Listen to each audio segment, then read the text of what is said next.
마가복음 12장 38절에서 40절. 예수께서 가르치실 때에 이르시되 긴 옷을 입고 다니는 것과 시장에서 문안받는 것과 회당의 높은 자리와 잔치의 윗자리를 원하는 서기관들을 삼가하라. 그들은 과부의 가산을 삼키며 외식으로 길게 기도하는 자니 그 받는 판결이 더욱 중하니라 하시니라.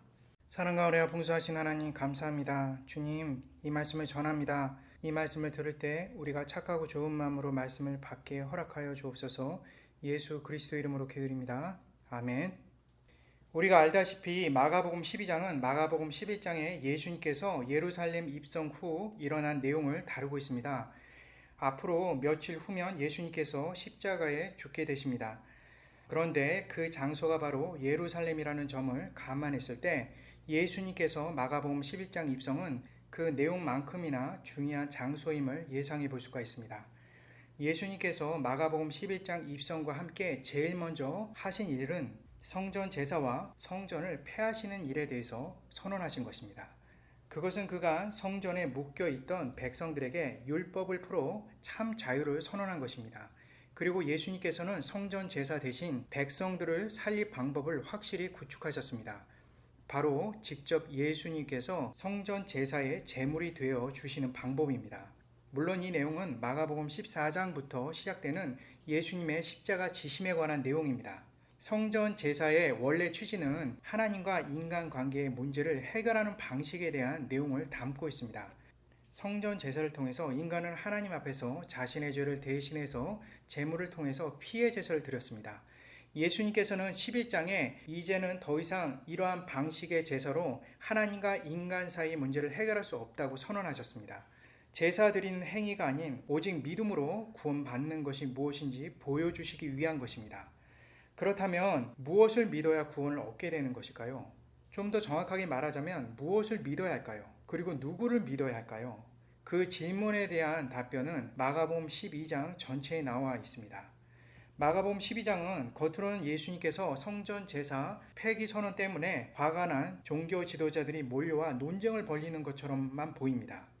그러나 그 안의 실상은 종교 지도자들이 진지하게 예수님께 묻고 싶은 내용이 따로 있었습니다. 예수님, 당신은 과연 누구신지를 묻고 싶었던 것입니다. 혹시 메시아인지 조심스럽게 묻고 싶었습니다. 이에 대한 답변은 지난 3주 동안 전했던 말씀인 마가복음 12장 35절에서 37절 단락에 나옵니다. 예수님께서는 종교 지도자들에게 그동안 공격당했지만 이제 반격을 시작하셨습니다. 그 반격에 대한 첫 번째 내용이 바로 예수님 자신에 대한 구약의 말씀입니다. 즉 구약의 메시아는 과연 누군지를 풀어주셨습니다. 이를 위해서 먼저 예수님께서는 반드시 하셔야 할 일들이 있었습니다. 그것은 그동안 잘못된 메시아에 대한 내용을 바르게 바꿔놓아야만 했습니다.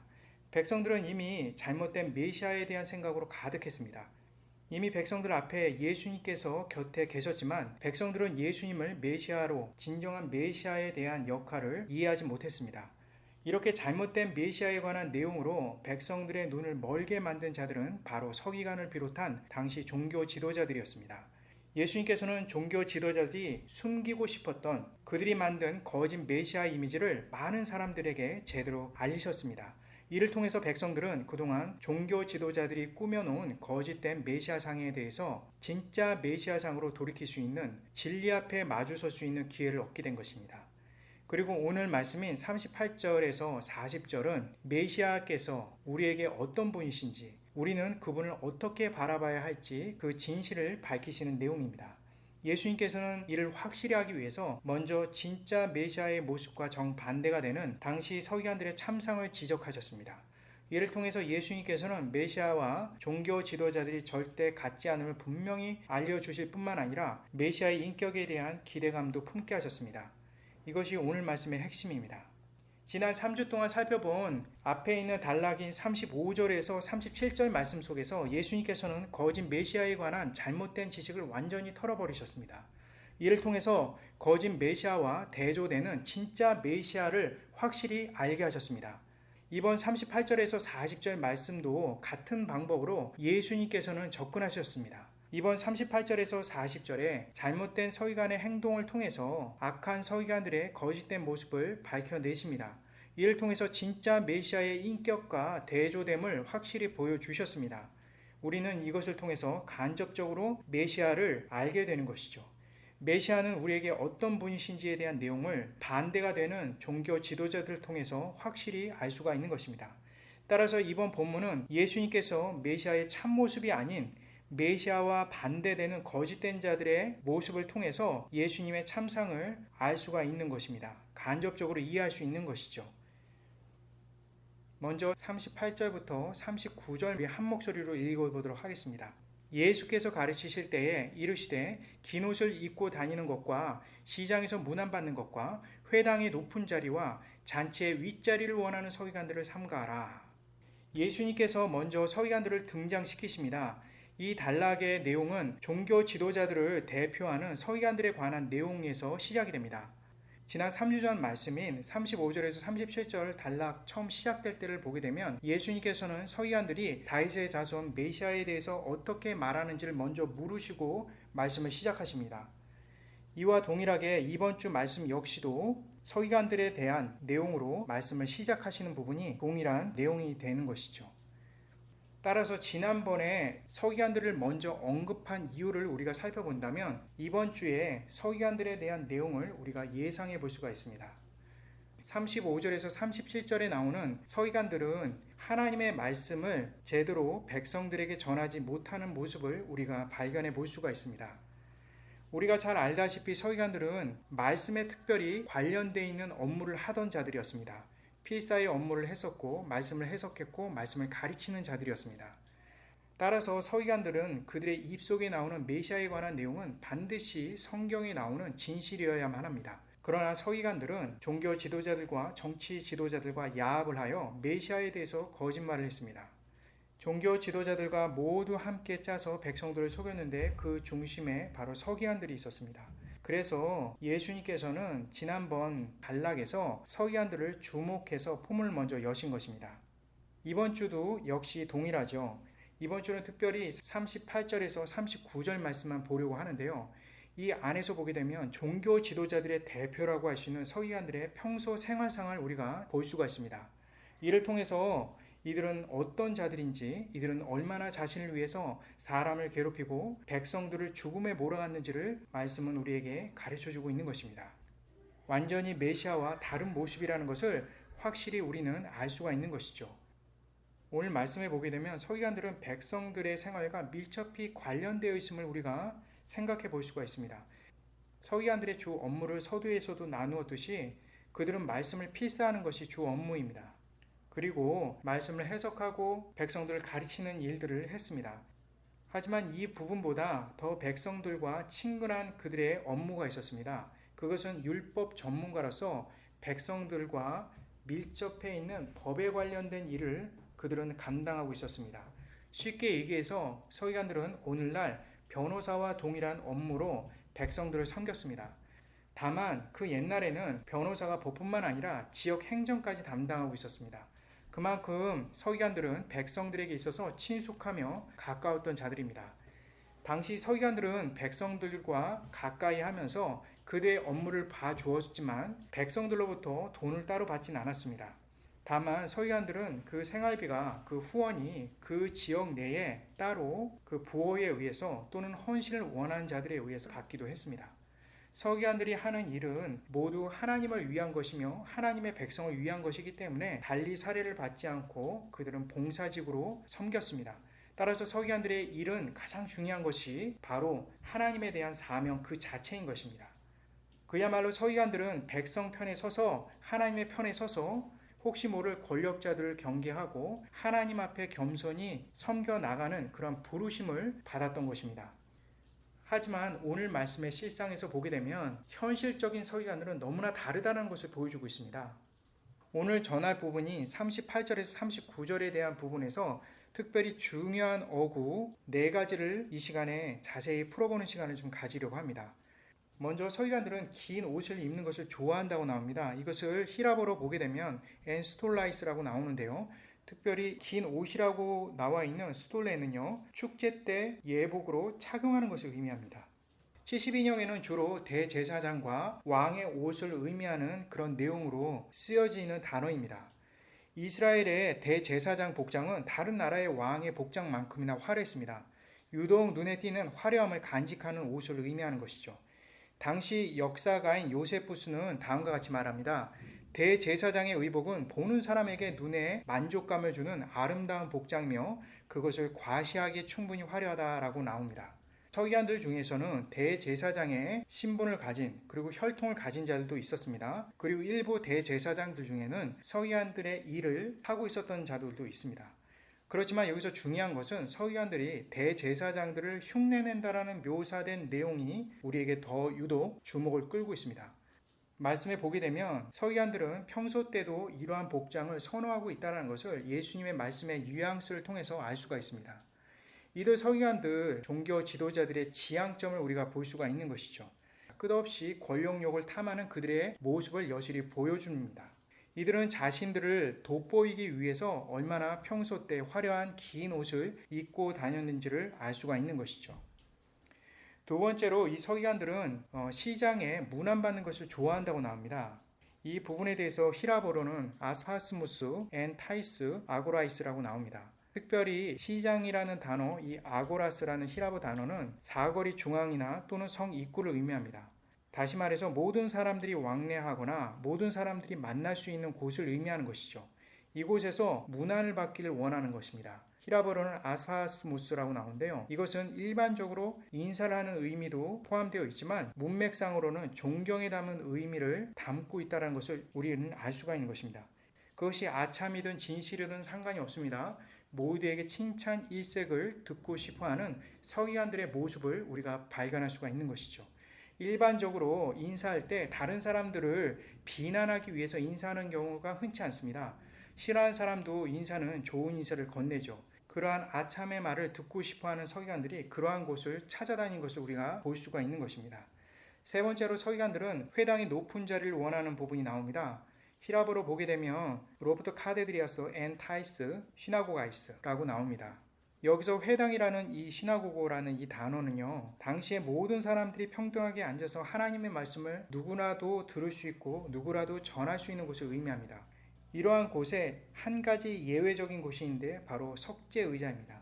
이 석재의자는 가장 명예로운 자가 앉을 수 있는 곳으로 모든 이가 동의할 때 앉을 수가 있습니다.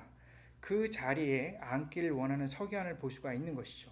그것은 오직 자신만이 특별한 존재이고 싶은 서기관들의 마음을 보여주고 있는 것입니다.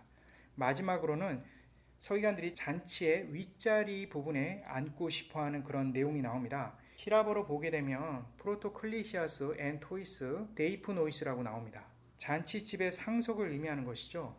당시 잔치집의 상석에서 비스듬히 누워있는 것입니다. 잔치집 테이블이 있으면요, 그것을 옆으로 마치 지하철 철로가 있지 않습니까? 그것을 수평으로 이렇게 눕혀 놓듯이 테이블이 앞에 있으면 그 테이블의 옆으로 퍼져 있는 것처럼 그렇게 비스듬하게 퍼져서 앉아 있는 그곳이 바로 상석의 특별한 특권을 보여주고 있는 것입니다. 옆으로 길게 누워있는 만큼 음식도 풍부하고 다른 곳보다 음식 종류가 많은 그런 자리임을 우리가 알 수가 있는 것이죠. 이것을 통해서 서기관들은 나만 편한 자리를 그들이 원하는 것을 우리가 볼 수가 있습니다. 결국은 39절의 마지막 부분을 다 풀어내는 문장이 나오는데 바로 이러한 것들을 원하는 서기관들을 삼가라 이렇게 나옵니다. 블레페테 아포톤 그람마테온이라고 나옵니다. 여기서 이 원하다라는 히라보 단어인 델로라고 나오는데 이것은 문맥상 전혀 다른 의미로 해석될 수가 있습니다. 영어 성경에서는 대부분 love랑 like라고 나오지만 그러나 정확한 영어 표현으로는 desire가 오히려 더 적절한 단어라고 생각이 됩니다.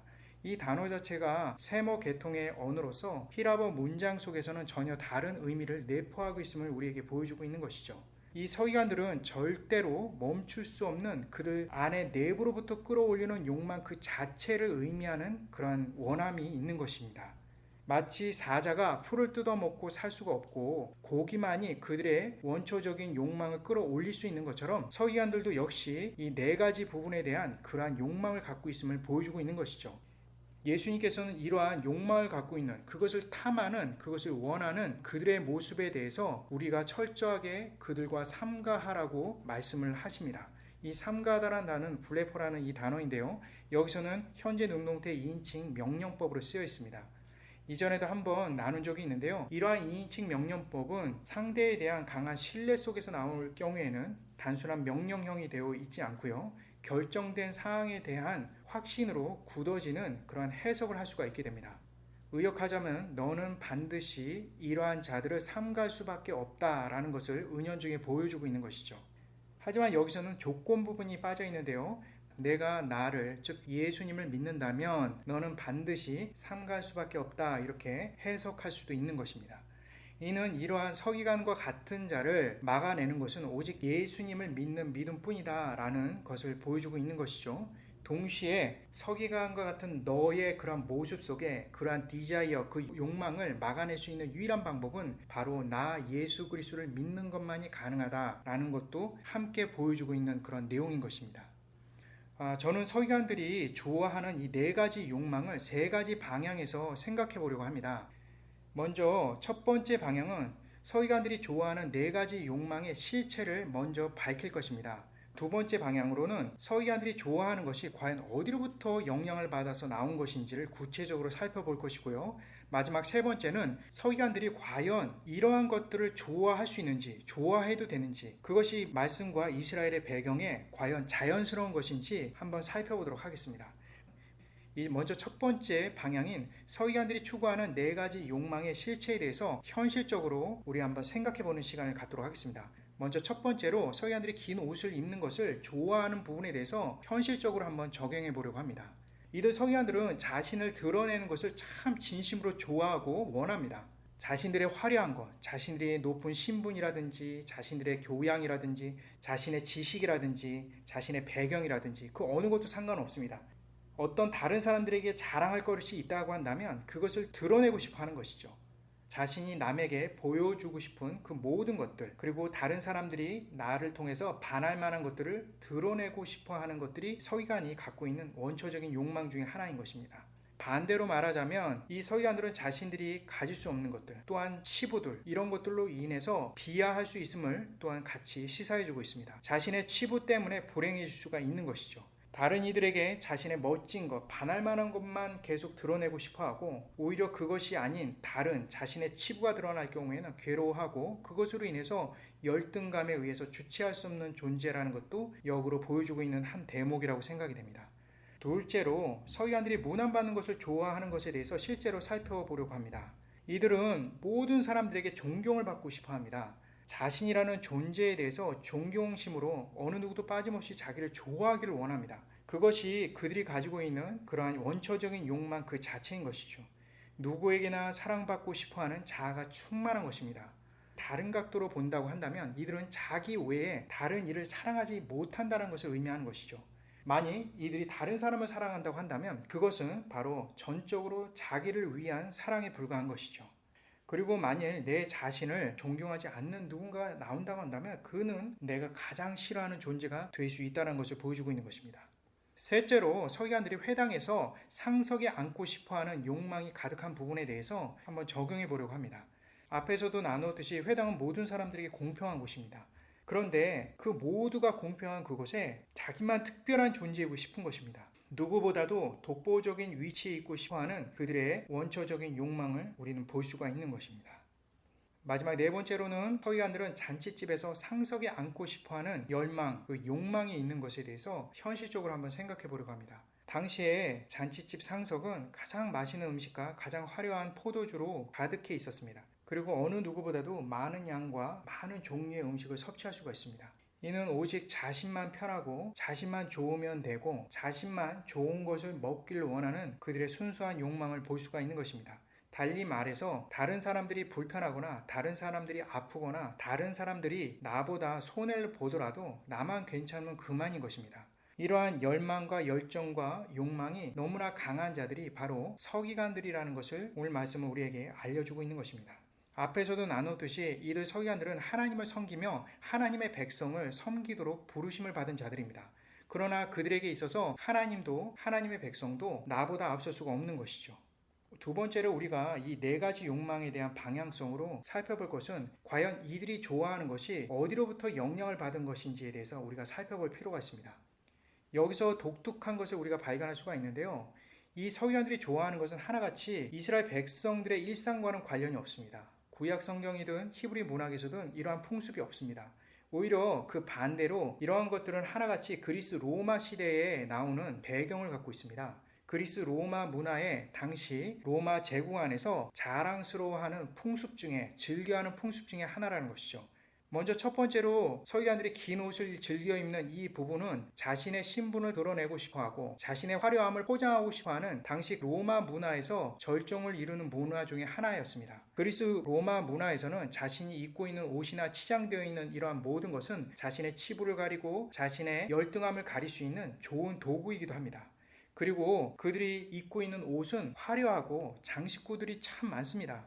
이런 것은 일종의 자신의 부와 권력과 능력과 인맥 그리고 집안 정통을 드러내는 높이기 위한 하나의 좋은 도구이기도 합니다. 그래서 연회를 열 때마다 자신의 옷을 새롭게 만들거나 장식구를 구입하거나 보석을 새롭게 가공하는 그래서 모든 사람들에게 선보이고 싶어하는 그런 부분이기도 하죠. 이것은 바로 자신의 몸의 수치나 자신의 부족함을 가릴 수 있는 가장 큰 무기인 셈인 것입니다. 두 번째로 서기관들이 시장에서 문안받는 그런 모습이 있는데요. 이것도 그리스 로마 귀족들이 즐겨하는 문화였습니다.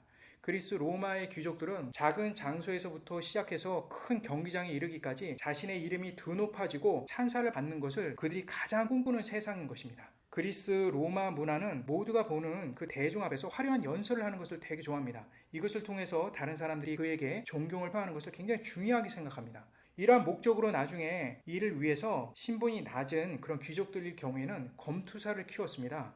그리고 검투사 경기를 열어서 그 경기장에서 모두에게 찬사를 받습니다. 낮은 귀족으로서 찬사받을 수 없는 그런 기회를 이곳에서 만회를 하는 것이죠. 그만큼 이들이 얼마나 칭찬에 굶주려 있는 것을 우리는 볼 수가 있는 것이죠. 세 번째로는 서기관들이 회당에서 상석 앉는 것을 좋아하는 부분은 그리스 로마 문화에서 직접 관련이 없는 것처럼 보입니다. 그러나 회당에서 상석 자리를 대신해서 다른 장소에 있는 상석 자리를 생각해 본다면 그 당시에 그리스 로마 문화 속에 아주 일반적인 부분이라는 것을 우리가 알 수가 있습니다. 로마의 토론장이라든가 대중 목욕탕이라든가 연극 관람 장소라든가 큰 경기장에서도 그 상석의 자리가 따로 있습니다. 그리스 로마의 그 토론장이 사실 모두에게 가장 평등한 자리였습니다. 좌우 패널들이 서로 말과 논리에 의해서 서로 공격하고 수비하는 형식으로 난타전을 일으키는 이곳조차도 바로 석재로 만든 상석이 있었다는 것이죠. 이러한 상석은 그 규모에 따라서 그 모인 사람의 숫자에 따라서 하나 또는 3개 내지 5개 또는 10개 안팎의 상석이 있습니다. 하지만 거기 모인 숫자에 비해서 턱없이 부족한 상석을 의미하는 것이죠. 우리가 글라디에이터라든가 이런 영화들을 보게 되거나 또는 당시 로마 제국에 있는 그런 경기장의 모습을 보게 되면 귀족이나 왕 같은 사람들이 앉을 수 있는 상석 자리가 딱 있습니다. 그곳은 수많은 사람들이 있는 경기장에 딱 10자리만 딱 놓여져 있는 것입니다. 그래서 그런 자리에 당시 로마 귀족들이 정말 앉고 싶어 했기 때문에 많은 경쟁이 있었음을 우리가 감안해 볼 수가 있는 것이죠. 마지막 네 번째로 서기관들이 식사에서 상석 자리에 앉는 이 문화는 그리스 로마 문화에서 가장 유명한 식사 문화였습니다. 당시 로마 귀족들이 선호하는 그 상석은 옆으로 많은 자리를 차지하며 거의 눕다시피 앉아있는 그런 자리입니다. 그곳에서 그 누운 그 넓이만큼이나 많은 음식과 또 여러 종류의 음식과 또 값진 것들이 그 안에 진립이 되어 있습니다. 그리고 상석이 아닌 중간석과 말석 같은 경우는 앉는 그 넓이 폭이 점점 줄어들음으로 인해서 말석까지 가게 되면 음식 종류와 그 밖에 앉는 것 자체도 굉장히 불편하게 엎드려서 있을 수밖에 없는 그런 상태인 것이죠. 서기관들이 그만큼 이러한 상석, 그 그리스 로마에 있는 그 문화적 혜택을 본인들이 즐겼다는 것을 단적으로 보여주고 있는 것입니다. 오늘 말씀에 이 서기관들이 하고 싶어하는 이 네 가지 욕망의 모습은 정확히 말하면 유대인들, 이스라엘 안에 퍼져 있는 이방 문화임을 우리가 알 수가 있습니다. 따라서 이스라엘이나 구약 문화에서 찾아볼 수 없는 문화 중에 하나인 것이죠. 그럼 마지막으로 우리가 살펴볼 것은 과연 이스라엘 배경상으로는 어떤 평가를 할 수 있는지 우리가 살펴보려고 합니다. 먼저 첫 번째로 서기관들이 그렇게 늘상 입고 싶어하는 긴 옷의 이 복장에 대한 부분을 나누려고 합니다. 당시 대제사장이 상징하는 그 옷을 입은 후에 그것을 살짝 가리는 겉옷을 의미하는 것이 바로 이 긴 복장을 의미하는 것입니다. 구약에서도 나왔듯이 대제사장의 복장은 제사를 위한 것이고 성전에서 하나님의 제사를 집도하기 위한 복장인 것입니다. 그런데 이러한 거룩한 옷을 아무 곳이나 입고 자랑 삼아서 그 특수한 복장을 입고 다닌다는 그 자체만으로도 오직 자신을 드러내기 위한 것임을 우리는 볼 수가 있는 것입니다. 두 번째로는요, 이스라엘 문화상으로 서기관들이 시장에서 문안받는 이 부분에 대해서는 명예로운 부분인 것만은 사실입니다. 하지만 그 의미 부분은 완전히 다릅니다. 보통 존경하는 사람을 거리에서 보거나 시장에서 볼 경우에는 당연히 존경의 마음으로 찬사를 할 수가 있습니다. 하지만 존경을 받는, 인사를 받는 입장에서는 이스라엘 문화적으로는 그렇게 즐거운 것만은 아닙니다. 문안을 받는다는 것은 책임을 뜻하는 것이죠. 그 지역의 유지나 장로들이 당시 그러한 존경의 인사를 많이 받았는데요. 그것은 자기에게 속한 백성들에 대한 엄격한 책임에 대한 사명을 보여주고 있는 것입니다. 그 지역 내 사람들이 문안할 때마다 그것이 자신의 책임이라는 것을 각성하는 그런 계기가 되는 것이죠. 따라서 사람들에게 문안을 많이 받는다는 것은 그만큼 그들에게 책임을 많이 져야 되는 것을 의미하고 자신의 것을 소진하여 그들을 위해서 희생으로 섬겨야 함을 의미하는 것입니다. 그런데 서기관들이 이것을 좋아한다는 것은 결국은 책임을 지지 않되 좋은 찬사는 받겠다는 것을 의미하는 것입니다. 세 번째로 서기관들이 회당에서 상석에 앉기를 원하는 부분이 나옵니다. 이 회당에서 상석이 만들어져서 존경한 사람이 앉는 이러한 풍습은 예수님 당시 그렇게 오래된 풍습이 아닙니다. 기록에 의하면 하맛이라든가 고라신이라든가 엔게이디라든가 델로스 같은 곳에서 처음 이것이 등장하는데요. 그것은 헬라 문화에 가장 영향을 많이 받는 곳입니다. 회당의 원래 목적은 앞에서도 나누었듯이 모두가 하나님 앞에서, 하나님 말씀 앞에서 평등하다라는 것을 의미해 주는 것이죠. 하나님의 백성이라는 것에서 그 취지를 살펴볼 수가 있는 것입니다. 회당은 바벨론 포로 전후부터 시작해서 포로 중반기에 꽃을 피우는 이스라엘의 문화 중의 한 부분입니다. 이스라엘이 하나님의 말씀을 등한시한 대가로 포로 생활했다는 생각 때문에 회당 중심으로 말씀을 열심히 배웠죠. 그래서 말씀을 열심히 배우고 말씀을 선포하는 데 있어서 어느 누구도 관계없이 그의 신분과 관계없이 하나님의 말씀의 진리가 선포된다면 그 어떤 말씀도 소중하게 받는 것이 그 회당에 있는 사람들의 공통적인 마음가짐이어야만 합니다. 따라서 하나님의 말씀 앞에서 모두가 동등한 하나님의 백성이라는 것을 보여주고 있는 것이죠. 결국 서기관들은 하나님 말씀보다도 그 위에 서겠다라는 그들의 행동을 우리가 볼 수가 있는 것입니다. 마지막으로 서기관들이 잔치에서 상석을 앉고 싶어 하는데 사실 이스라엘의 잔치에는 상석이 따로 있는 것은 아닙니다. 그리스 로마 문화 속에 있는 이 상석만큼 이스라엘 사람들이 그렇게 상석에 대해서 집착하고 있지 않았습니다. 이스라엘은 자신에게 있어서 가장 친한 친구나 또는 그 잔치의 주인공의 경우에 그 주인공과 함께 배석하는 것이 그냥 상석인 것입니다. 표면적으로 보이는 특별한 대우는 없습니다. 모두가 함께 다리를 뒤로 하여 엎어져서 음식을 먹었습니다. 그리고 앞에 가슴에는 큰 쿠션으로 몸을 지탱하고 있었습니다. 누가 더 편한 자리가 없습니다. 다만 노약자나 아픈 사람의 경우 불편하지 않도록 배려하는 정도였습니다. 이스라엘의 잔치의 상석이든 말석이든 음식 수도 동일하고 그리고 그 양도 동일하고 그 안에 포도주 등급도 사실 동일합니다. 하다못해 그곳에 지나가던 남루한 나그네가 잔치집에 참여하려고 할 때 그 이방인들도 과시하지 않고 동일한 음식으로 내주었다라는 것이죠. 서기관들은 오직 그리스 로마의 상석을 원했던 것입니다. 그것이 서기관들이 자신들만을 위한 특별한 혜택을 원하는 그 부분에서 우리가 찾아볼 수가 있는 것이죠. 따라서 오늘 말씀에 예수님께서 지적하신 것은 서기관들의 행동은 전적으로 이방 문화에 취해서 하나님과 하나님의 백성을 전혀 돌보지 않는 그러한 모습을 우리에게 보여주고 있는 부분입니다. 화려한 인생을 살고자 백성들을 죽이는 모습을 우리는 볼 수가 있는 것입니다. 이러한 서기관들은 하나님의 부르심이 아닌 오직 자기만을 위한 자기중심적인 그러한 행동에서 출발했다는 것을 우리가 알 수가 있는 것입니다. 말씀 마치려고 합니다. 앞에서 나눴듯이 서기관들은 일반 백성들과 서민들을 위한 자들입니다. 그렇게 하나님께 부르심을 받았죠. 그런데 그들의 본성은 그 백성 위에 군림하기를 원했습니다. 이것이 바로 세상 이치며 바로 죄악된 우리의 모습이기도 합니다. 그러나 우리 주 예수 그리스도 메시아는 다릅니다. 충분히 그것을 누릴 수 있는 예수님이 그 모든 것을 포기하시고 우리의 진정한 친구가 되어 주셨습니다. 우리가 예수님을 믿는 것은 십자가에 죽으시고 부활하셔서 우리의 구세주 되시기 때문에 그렇습니다. 그러나 그것만 믿는 것이 아닙니다. 바로 예수님의 인격도 믿습니다. 그분은 절대로 나를 높은 곳에서 관심 없이 쳐다보거나 나를 이용해서 찬양과 감사로 자신의 삶을 윤택하게 만드시는 분이 아닙니다. 그분은 이 죄악된 곳에 내려와서 나와 우리를 위해서 그 모든 것을 소진하시는 분입니다. 그리고 지금도 여전히 죄악된 이곳에 우리와 함께 계십니다.